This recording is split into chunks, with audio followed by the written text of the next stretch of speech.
Audio Jungle.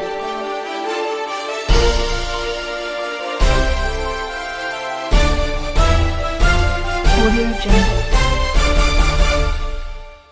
ఐక్య కార్యాచరణ సమితి నుంచి కూడా ప్రతినిధులు అందరూ కూడా ఈరోజు తెలంగాణ భవన్లో 3.5 గంటల పాటు మాతో కలిసి సమావేశం కావడం జరిగింది.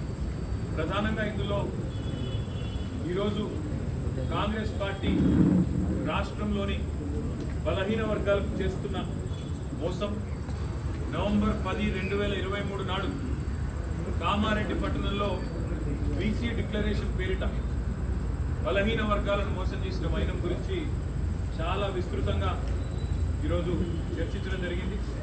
దాదాపుగా 20-25 మంది తమ అభిప్రాయాలను పూర్తి స్థాయిలో మరి వివరంగా చెప్పడం కూడా జరిగింది.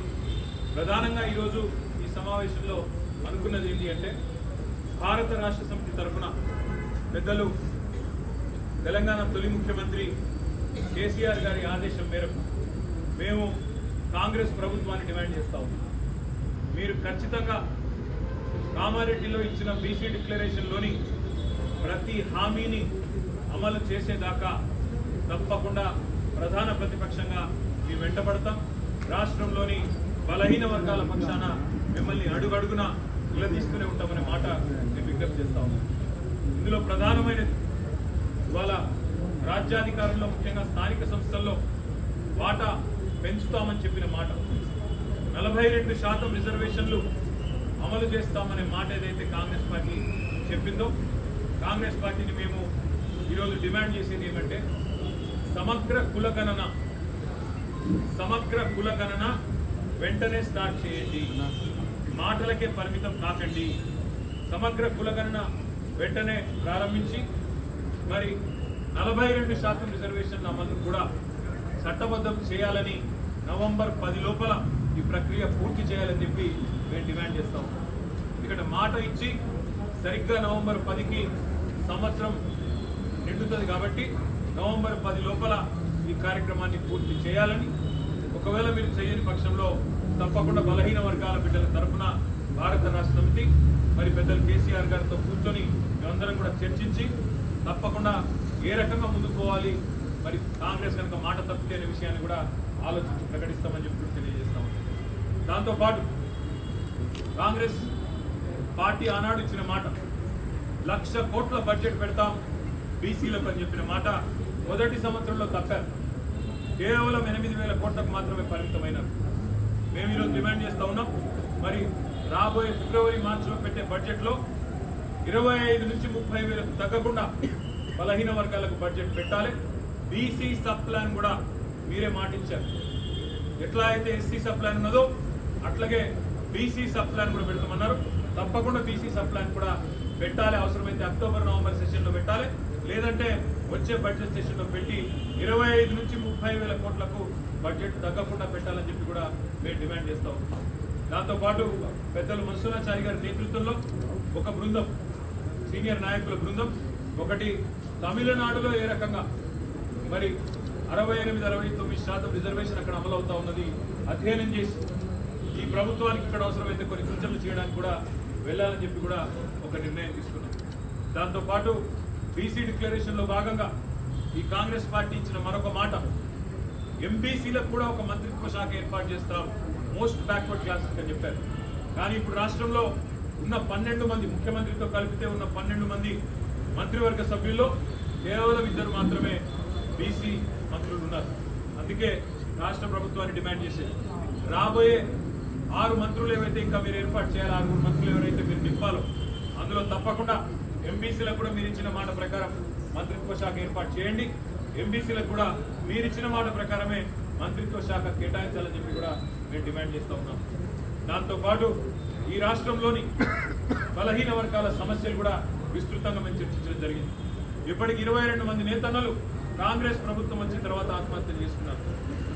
చాలా ఇబ్బందుల్లో ఈరోజు నేతన్నకు చేయూత, చేనేత మిత్ర, అదేవిధంగా బతుకమ్మ చీర, క్రిస్మస్, అదేవిధంగా రంజాన్ మరియు కేసీఆర్ కిట్లలో పెట్టే చీరలన్నీ కూడా గతంలో రాష్ట్రంలోని నేతన్నలకే మా ప్రభుత్వం ఇచ్చేది. ఇవాళ కార్యక్రమాలన్నింటినీ కూడా ఈ ప్రభుత్వం రద్దు చేసింది. అందువల్ల నేతన్నలు సంక్షోభంలో ఉన్నారు. వారిని వెంటనే ఆదుకోవాలని చెప్పి మేము డిమాండ్ చేస్తాం.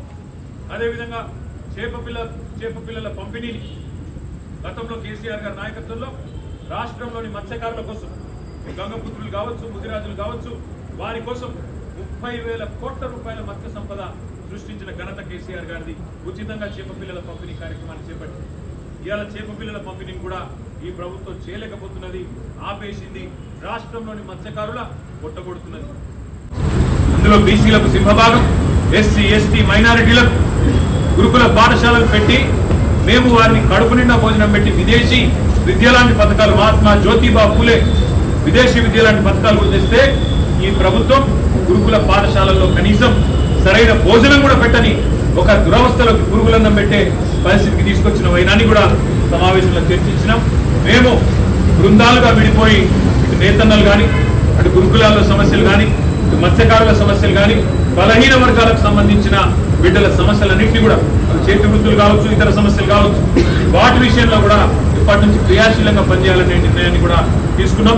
బృందాలుగా విడిపోయి మేమందరం కూడా సీనియర్ నాయకులు ఎక్కడి వారం అక్కడ క్షేత్రస్థాయిలో విస్తృతమైన పర్యటనలు చేయాలని చెప్పి కూడా నిర్ణయం తీసుకున్నాం. ఈ ప్రభుత్వం మీద ఈ పర్యటనల ద్వారా ఎక్కడికక్కడ సమస్యలను ప్రభుత్వ దృష్టికి తీసుకొస్తూ వారికి ఇచ్చిన మాటలను గుర్తు చేస్తూ, ఎందుకంటే చాలా మాటలు ఇచ్చారు, చెప్తే చాంతాడంతో ఉన్నది లిస్టు. ఆ బీసీ డిక్లరేషన్ నుండి దాదాపు 50 నుంచి 70 హామీలు ఉన్నాయి.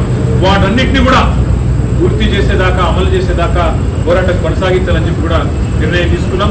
నిర్ద్వందంగా ఈరోజు ఈ సమావేశం నుంచి మేము చెప్తుంది ఒకటే, బీఆర్ఎస్ కదిలింది బీసీల కోసం, బీఆర్ఎస్ కదులుతున్నది బీసీల కోసం.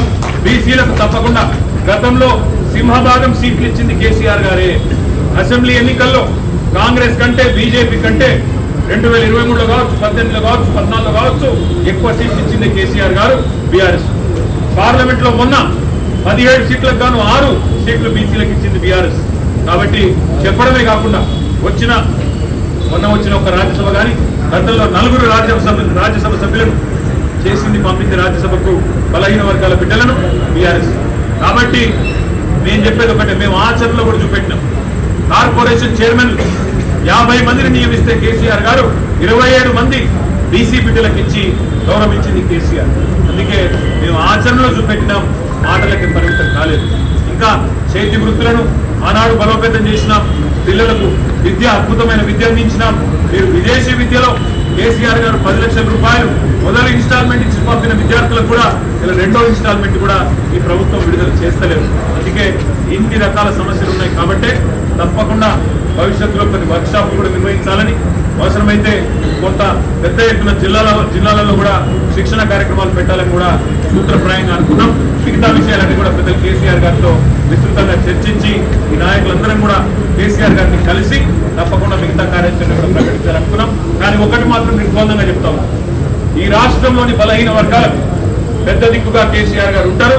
ఈ ప్రభుత్వం మెడలు వంచి 42% రిజర్వేషన్ అమలు చేసేదాకా తప్పకుండా పోరాడతాం.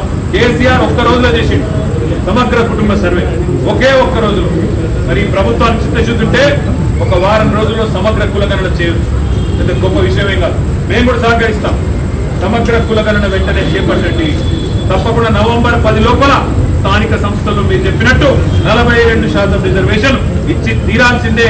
ఇవ్వకపోతే తప్పకుండా బీసీలు తిరగబడతారు, మీకు వారి సత్తా చూపెడతారనే మాట కూడా తెలియజేస్తూ ఈ సమావేశంలో పాల్గొన్న సీనియర్ నాయకులందరికీ పేరు పేరున హృదయపూర్వకంగా ధన్యవాదాలు తెలియజేస్తూ సహకరించిన పాత్రికేయ మిత్రులకు కూడా హృదయపూర్వకంగా ధన్యవాదాలు.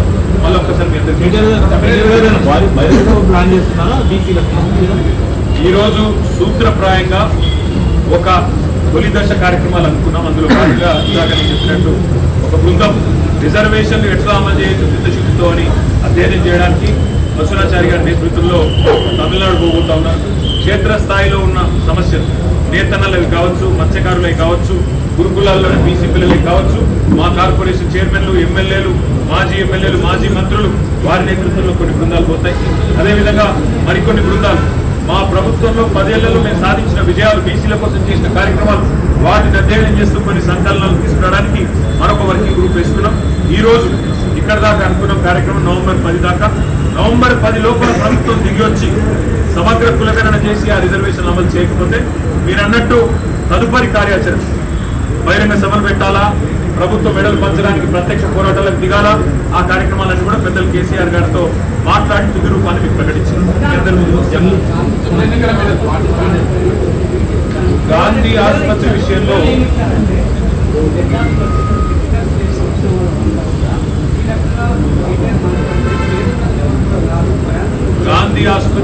నేను చెప్పేది ఒకటి. ఈ ప్రభుత్వం పరిపాలనలోకి వచ్చిన తర్వాత గురుకులాల్లో పిల్లలకు విలువ లేదు, సరిగ్గా పేదల ప్రాణాలకు విలువ లేదు. గాంధీ ఆసుపత్రి ఒకనాడు మీరు అంటున్నారు పెద్ద ఆసుపత్రి, అక్కడ చాలా మంది వస్తారు. కోవిడ్ సమయంలో ఇదే గాంధీ ఆసుపత్రి కదా వేలాది మంది ప్రాణాలు కాపాడింది. నడిపేవాడిని సత్తా పట్టి ఉంటుంది, అంతేగాని గుడ్డి సాగులు ఎత్తుకోవడం కాదు. ఒక్క నెలలో ఆగస్టు నెలలో 68 మంది పిల్లలు, 14 మంది బాలింతలు మరణించిన మాట వాస్తవం కాదా? 82 మంది ఒక ఆసుపత్రిలో మరణించిన వాస్తవం కాదా?